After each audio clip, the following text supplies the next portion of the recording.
today's gonna be a good day. Wake up, today's gonna be a good day. Wake up, today's gonna be a good day. Wake up. Good morning and welcome to the first episode of Morning Hockey Shot. It is 9 a.m. June 14th here in Australia, and we are getting set for I'll have roughly about 30 minutes talking about the Australian Ice Hockey League, and we'll be here every Saturday morning at 9 a.m. to give a bit of a rundown on what is to come for the weekend, what to expect, the games, any highlights, any milestones. We'll have a look at the standings as well, and each week I'll be joined by a guest, someone who is a main player in the game. And today, to kick it off, we'll have Geoff Koop coming on, the Melbourne Ice colour commentator for ATC Productions. Geoff's been around the sport for a long, long time, and I'm pretty sure that Geoff would like the tag of the main player in the game. So we'll get Geoff on soon to have a bit of a chat. But thank you for joining us. We are live across Facebook, YouTube, and Instagram. Hopefully, I'm a one-man show here, but the Instagram looks like it's not doing what I needed to do today. So it's a one-man show today for me, doing all the production. So hopefully it goes along pretty well. And it's a big, big weekend in the Australian Ice Hockey League. And it all kicked off last night. We had the third installment of the Melbourne Derby, and the Melbourne Ice, I tell you what, they are, I think, the informed team, obviously, in the competition, but they look really, really strong across all lines and in all zones. And they looked really good last night. They got the job done. And we'll talk to Geoff about that in a few moments. If we have a look at what we've got to come on the show today, on the Morning Hockey Shot standings, we'll have a chat about the Melbourne Derby with Geoff when Geoff comes on. Obviously, Geoff Koop as well. He's there waiting in the background. We'll have a look at some milestones. There's a few milestones every week. Sean O'Connor from Oz Hockey Media does a great job getting the milestones together. What's to come, who's close to games, goals, points, all that sort of stuff. We'll have a look at the schedule as well. And I'll give a pick of the week because there's a few enticing games for week 9 of the Australian Ice Hockey League this weekend. And I've got my eye on a game that I think for both teams, one team is really sort of firing on all cylinders and a bit of a surprise packet, I think, this season. And then the other team is still trying to find their way. So we'll have a look and give you my pick of the week as well. And you can give me in the comments. So we are live on Facebook and YouTube. And I don't think Instagram is doing what I need it to do. But if you've got a comment, drop a comment, and hopefully I can get it up on the screen. As I said, it is a one-man show here for me this morning. And we have a look at the standings today. After last night's result with the Melbourne Ice, they've played 14 games, and they sit on top with 35 points. And we've got the Lightning in second on 22. A really, really strong start to the season for the Brisbane Lightning. They look really good. Jules Sterney is an impressive player, and Geoff might have a comment as well on Jules Sterney for the Brisbane Lightning. Is one of those players, I think, sometimes I watch hockey and I see a player arrive in the Australian Ice Hockey League, and you just you feel like they've got it, and you see the way they play and they just excite you. So Jules Sterney is one to look for. Perth Thunder in third, and the Mustangs, obviously, with the result last night, they sit in fourth. The North Stars are not playing this weekend. And then we have the Brave on 13 points. And it is a top 6 for the finals. So we did see that yesterday is a top 6. The tickets for the finals got released yesterday at 5 p.m. So if you need a finals ticket, jump over to Try Booking and get your ticket. The Rhinos and then the Adrenaline sitting down the bottom, who are starting to, I think, turn the wheel a little bit, the Adrenaline, this season. They're starting to find the back of the net, something they struggled with early on in the season, just to score goals. And I think they're starting to find that now. So it's a big weekend in Adelaide as well, at the Adelaide Ice Arena for the Adrenaline. But the Melbourne Ice sit on top, and they look really, really strong. Obviously, the big signing was David Booth coming in sort of the last couple of weeks. And just a few strides. I said it to a few people.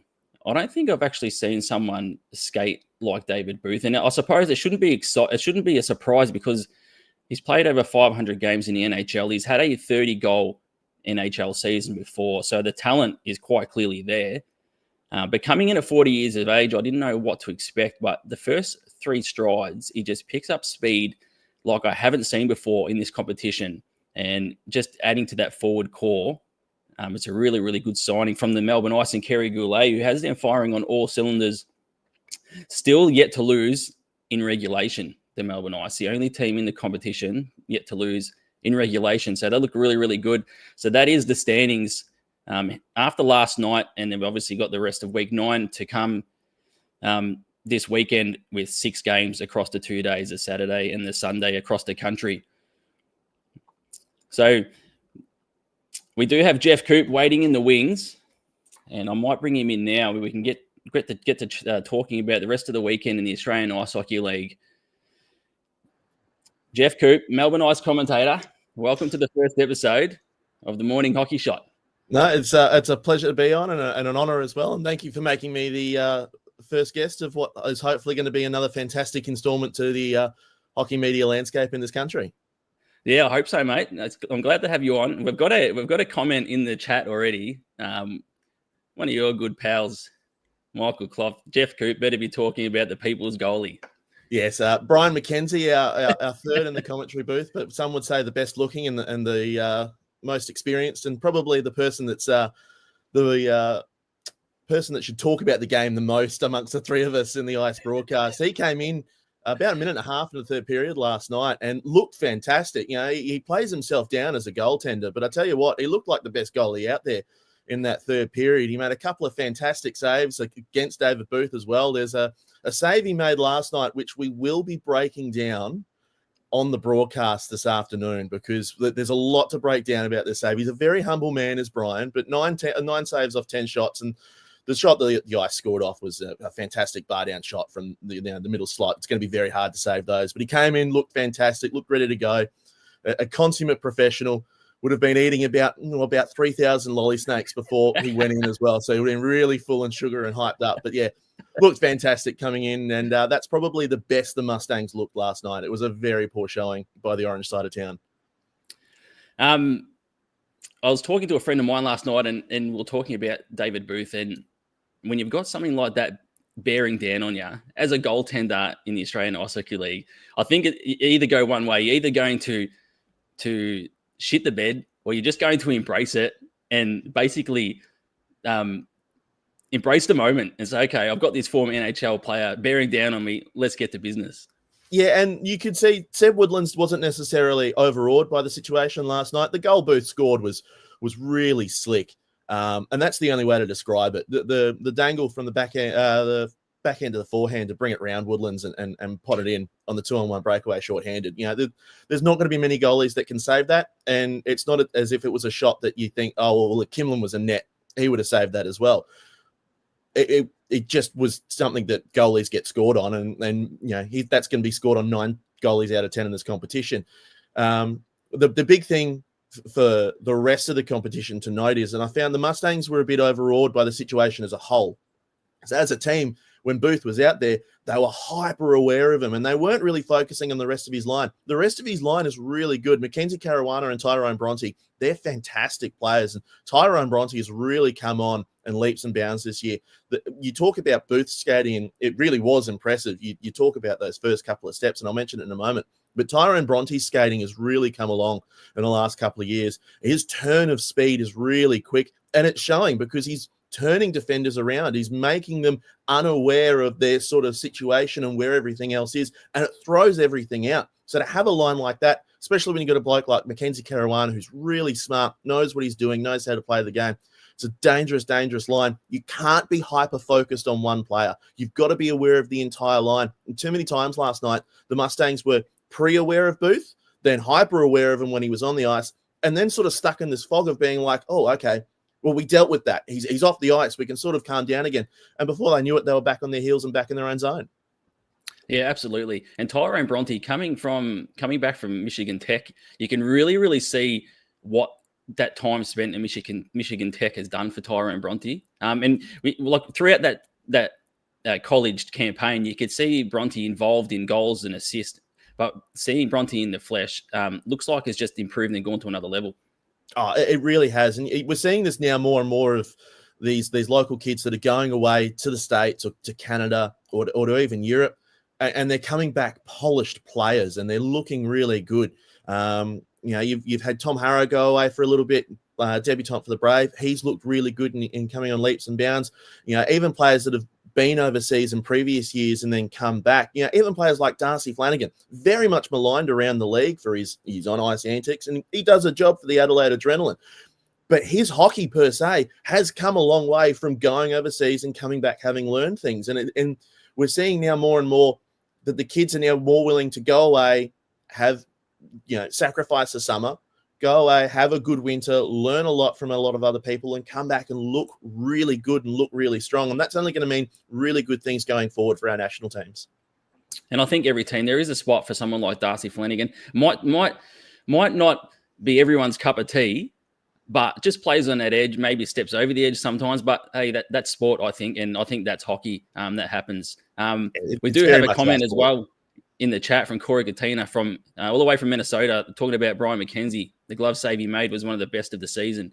It was fantastic, and he didn't even realize he had it until he does a little flap of the glove at the end there, which again we'll break down. I'm hoping that we can really dial down and get his thoughts on what was actually going on there, because it was a fantastic 2-on-1 stop and something that happened far too many times last night for the Melbourne Mustangs. They turn around and be in a situation where it was an odd man rush, a 2-on-1, a 3-on-2, and they sort of lost all their assignments. It was vastly different from the last time we saw a derby played where the Mustangs were all over the ice. They'd be really disappointed with how badly last night went. What have you seen? Obviously, the Ice, they went to the Cup final last season. They fell short against a team. I think you know this team they fell short against, Geoff.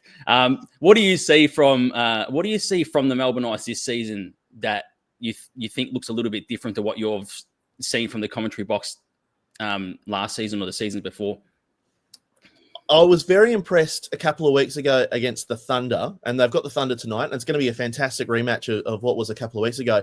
The Thunder very early on not only broke through their forecheck, but then forechecked them really aggressively, and the Ice was struggling to get out of their own zone in a similar way that they struggled to get out against the Mustangs in the derby previously to that game.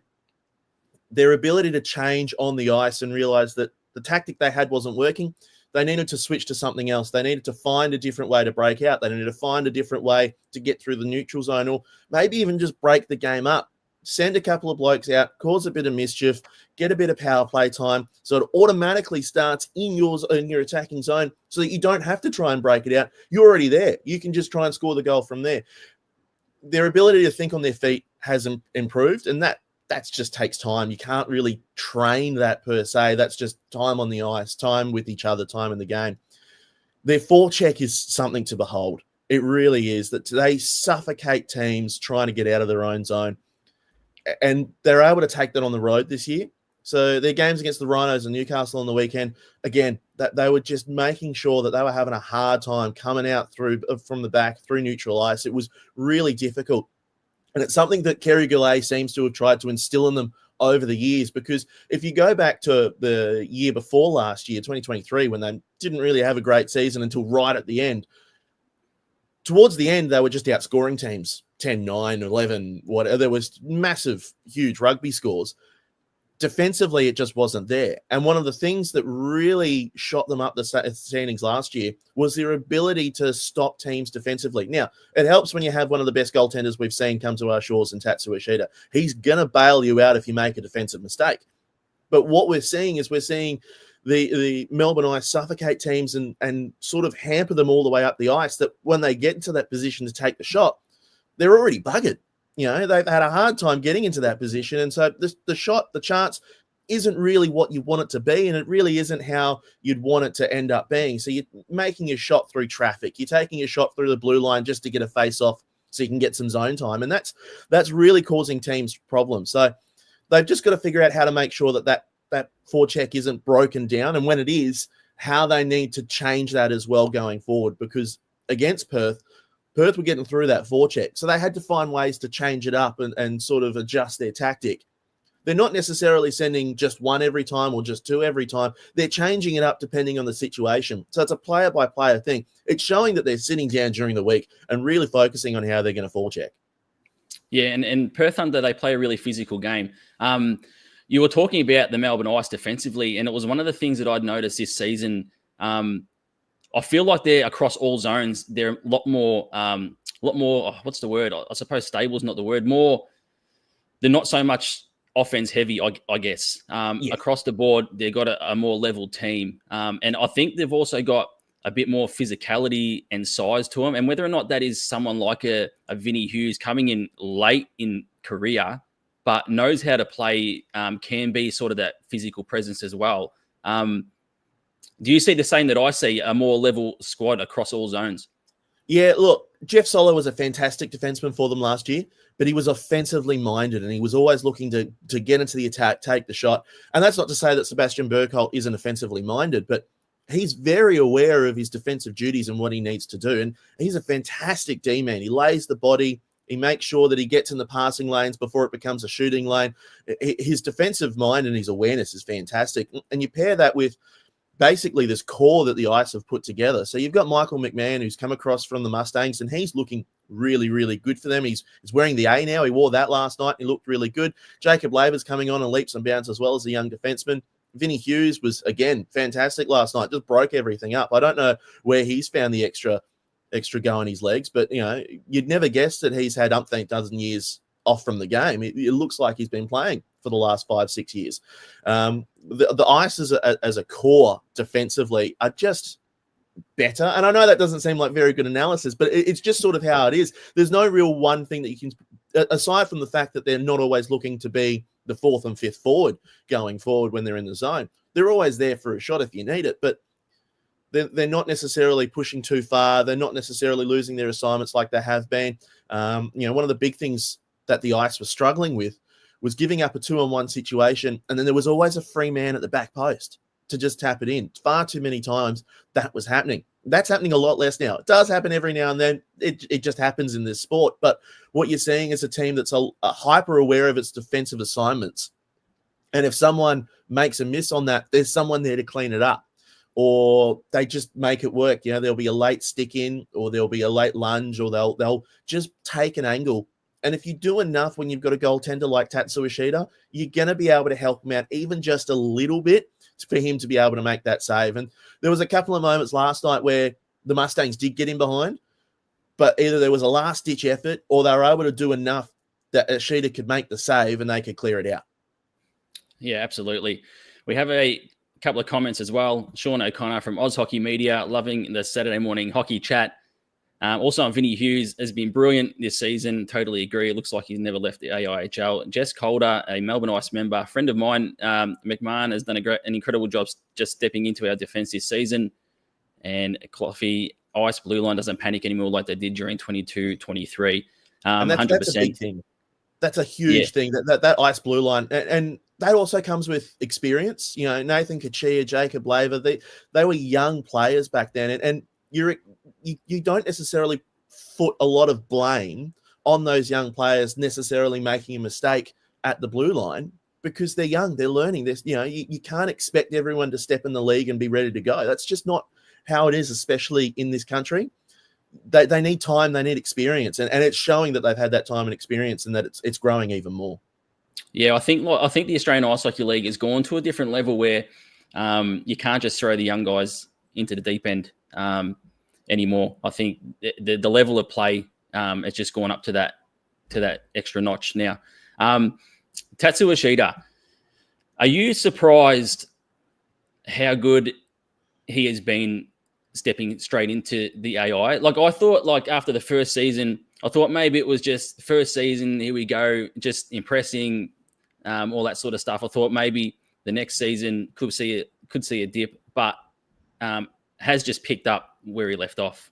Yeah, he's a very impressive goalie, and it's interesting being able to sit with Brian, who is a goaltender himself, and sort of learn what he thinks the mindset is, and then you can see it sort of play out. Basically, everything from the logo down on the ice, he's got covered. He really does, and he's a really interesting bloke. I was flying to Canberra last year, and I just so happened it was a horrific twist of irony. I caught the same flight as the Ice to Canberra last year for their doubleheader, and the team's sort of milling around in the lounge, waiting for everything to go on, waiting to board, and there's Tatsu just stretching, just getting really low, getting really loose, and then you see him walking around, and then he'll just be stretching a bit more. He really just he takes being able to be flexible and nimble to a whole another level. He's just always sort of switched on, and he's lovely bloke off the ice, very humble. On the ice, he finds this. It's not necessarily a white line fever. It's just sort of this on ice mode that he gets into, and sometimes that can lead to some outbursts, as we've seen both last year and this year a couple of times. He is the harshest critic of himself you can see on the ice, but the things he's able to do, we have not been able to see in a very long time, I think, from a goalie that's come over here. We've seen some really good goalies, especially in the time since I've been in and around this league. But goalies that are just able to take everything away from you down low, it's just something else. Even last night there was a chance Scott Timmins had, and he just flings the left pad out and he makes the save, and away it goes. The amount of times, if you go back and watch every single Melbourne Ice game, the amount of times that right pad, that right leg just flings out and it stops a shot out of absolutely nowhere. And you go, well, how on earth has he done that? That's the biggest thing.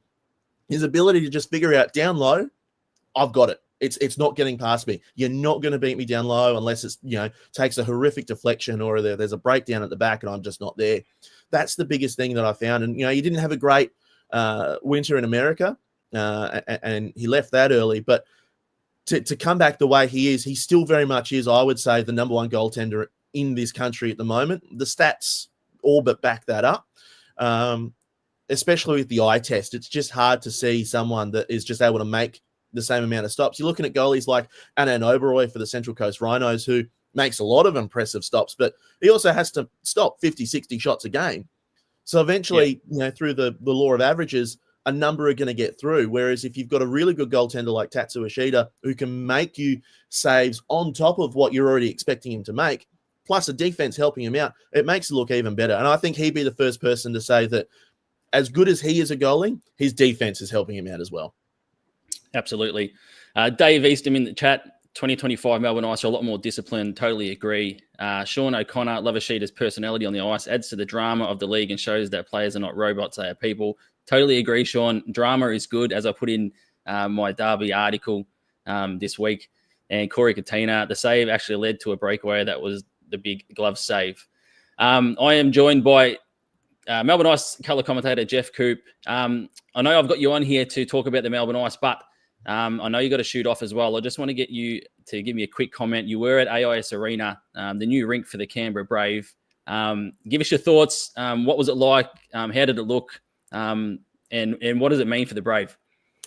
It's fantastic. It really is. I was able to go down for a day and help out with the construction of it, me and my 1 year of trading knowledge, which really wasn't that great at all. But it was fantastic to be a part of it and see all the help. And I know a big shout out to the Kemps as well, who were there every day from basically dawn till dusk helping out. They did a lot of work, did Robin and Dave. But, what this rink is something else. It felt like an exhibition game when I walked in the first time. And it felt a bit more normal on the Sunday when you went in for the second time. But that first game was just incredible. It's something that we just don't have in this country yet, which is a 360-degree atmosphere. We've got rinks where you can be basically around the whole thing, but this was something else. It really was. And it was the one thing I noted, and I said this to a couple of people, and they noticed the same thing after I mentioned it. It was the noise, not necessarily when the goal went in. It was the noise when a chance happened and the ooh that happened with it. And it seems like a really small niche thing to point out, but that was something else to note, that atmosphere that came from that. It is a really, really big thing for the sport in this country to have something like that.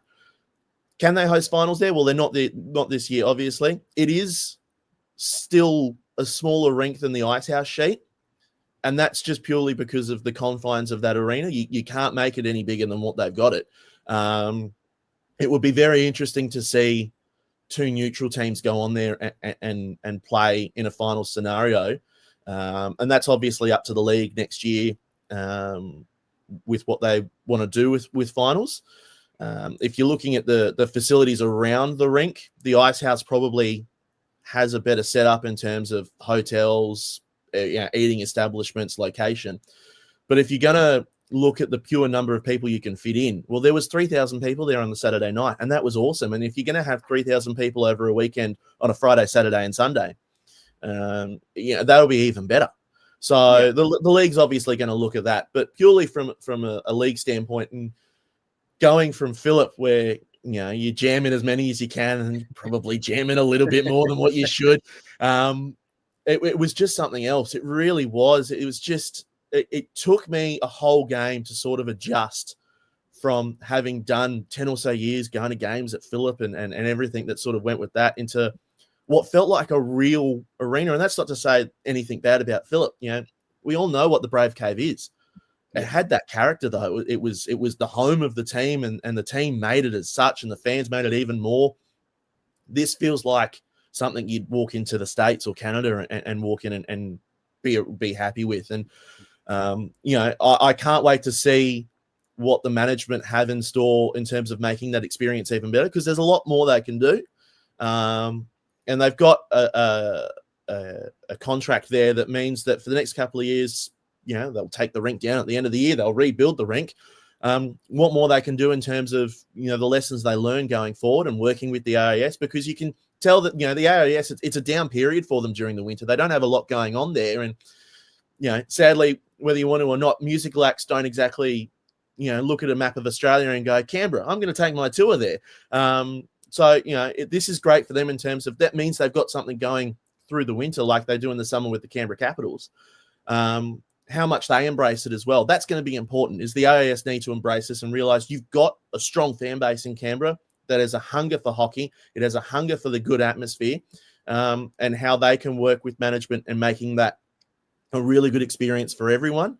It'll be fascinating to see what they add on top of it, because it's already a great setup. It might be the first rink in Australia where the merch desk has a dedicated booth like you would see at a normal stadium, and it isn't just a trestle table. We did talk about it ringside at O'Brien a few times. I had my reservations about, would this work at AIS Arena, all that sort of stuff. But I'm glad that it actually has worked, and it's worked well, and it's really taken off, because it's great for the sport, great for Canberra, great for the Brave. So more of it. So hopefully we can see that new rink and new facility built in Canberra as well, from the back of this. That'll be big as well, is getting that forward. And I know there's a lot of news stories out of late. There's another one this morning, a bit of he said, she said, literally, between Brave management and the ACT sports minister. The hope is that they can put that sort of politicking aside and just get it done. We've seen far too many times in this country, rinks promised to be built, planned to be built, thought to be built, and then just not. We've had about 20 fall over in Adelaide in the past 3 years. This shows that even on a temporary scale, it can be done, and it can be done really well. And then there's a thirst for the crowd to be there. I mean, the Derby last night was sold out, a week in advance at least? Yep. Every Derby this year's been sold out. You go online and you look at tickets for this weekend. It's difficult to find a seated ticket. There's thirst in this country, and the fact that we don't have 2 Sydney teams this year shows that we're lacking a major population base. But even the Bears and the Dogs still pull impressive crowds. Everyone rocks up in Newcastle. That barn's always full.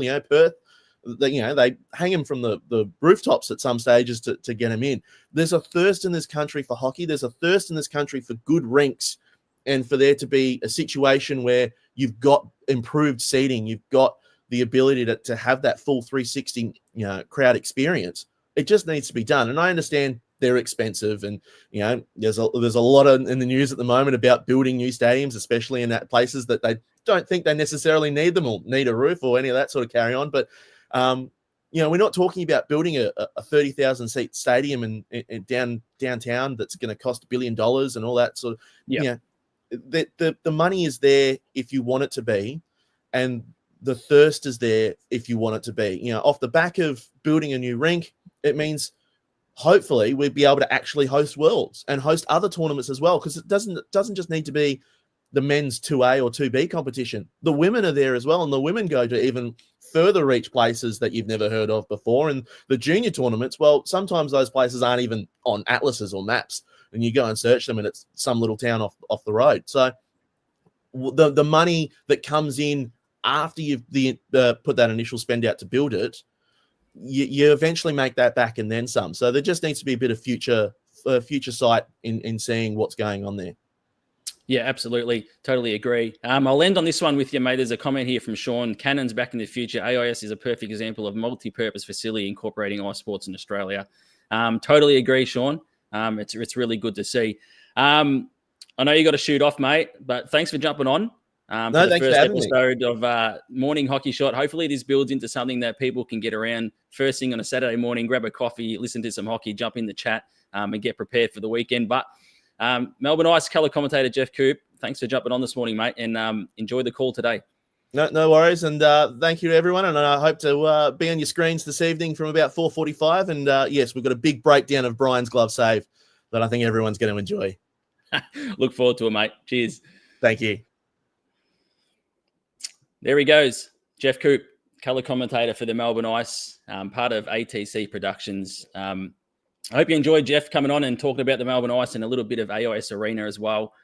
So that'll be the theme of the Morning Hockey Shot each and every Saturday at 9 a.m. We'll have the main players in the game, colour commentators, media creators, journalists, everyone else in between, administrators as well. I'm hoping to get on a big guest next week for this show. So Sean's got a comment as well in the chat. Sydney was selling out derbies last season as well. I went to the Sydney Derby last season, and it was really. I don't think it was. It felt different to the Melbourne Ice, Melbourne Mustangs O'Brien Derby, but it was a packed house, very passionate fans. It's going to be interesting to see what Macquarie looks like once the redevelopments are done. But the Sydney Derby, the rinks are getting packed out all across the country, so we've got to try and find a way to get some funding and all that sort of stuff for new rinks, for fresh rinks, for more rinks, hopefully that look like AIS Arena. And in July, I will be heading up to Canberra for the Mustangs double header between the Mustangs and the Brave. And I'll be doing a bit of content creation around AIS Arena with the Brave as well. So I'm looking forward to that, bringing that to the YouTube and to your screens as well. Just to finish off the show, we do have some milestones here from our good friend Sean O'Connor at Oz Hockey Media, who does this every single week for broadcasters across the country. He does a fantastic job at Oz Hockey Media as well with the graphics and milestones. We have Bailey Kabara, who is inching closer and closer to 150 games at 148 currently. So if everything goes to plan, for Bailey Kabara this week for the Brave, Bailey should hit that 150 game mark. We also have Rob Hazelhurst, 8 points away from hitting target 200. Matt Harvey sitting on 149 points, and Sean might have a comment in the chat about Matt Harvey. Can Matt Harvey get to 150 points? We shall see. Kai Miettinen is 5 points off 150. Brian Funes is close to 100 points, but the North Stars don't play this week. And then Jamie Woodman going down the list. Tommy Stephen, I think, picking up goal 50 last weekend as well, is only 3 points off 100. And I think Tommy Stephen's a big shout to get to 100 points this weekend, I think. Hayden Dawes is 2 goals off 50. And Dmitry Kuleshov, I'm a big fan of Dmitry, is 5 goals off 50 goals as well. And Tatsu Ishida is currently 2 off a shutout, and Alexei Toivonen is 2 shutouts away from 5 as well. So Ishida and Toivonen, 2 shutouts away from getting to that 5 shutout milestone, which will be good to see for both of those goaltenders. And I know there's some comments in the chat as well. I'll try and get them up. It is a one-man show here.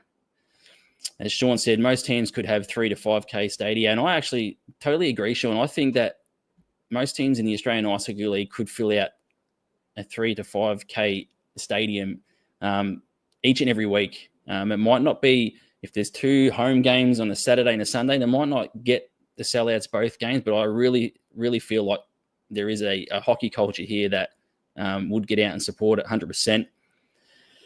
Steve Moyler, how big do you build it? AIS sold out for the first 2 home weekends. How many more seats does Canberra need? That is the $1 million question, Steve. And the Canberra people, they are talking with their feet, and they are showing up in a big way. Not only that, and I know it's only the first season for the AIS Arena, but there is a big contingent of travelling fans getting up there as well. I know, as I said before, I'll be up there in July for the Mustangs doubleheader, and I know there's a big contingent of Mustangs fans that are buying tickets or already have bought tickets. So there'll be a big orange contingent up there. So there's a lot of fans. I know friends of mine who are Melbourne Ice fans as well down here in Melbourne that are getting up to Canberra for a big road trip to check out AIS Arena. And I think just wanting that full bowl sort of North American European feel, I feel like that will happen every season. You'll get a big traveling support up to AIS Arena just to get that feel of a full bowl, full glass, all that sort of stuff. So it is the $1 million question, Steve. How big do you build it? I sort of agree with Sean. I think 3 to 5K is perfect. As Sean says, 5 is the highest in league history. I think 3 to 5K is a perfect size for any arena here for any team. And I think I traveled to Central Coast and Newcastle as well last season, and the North Stars, they sell out their rink, they sell out their barn every single game. And I have no doubt if Newcastle had a new arena, a bigger arena, they'd sell it out as well, much like Canberra.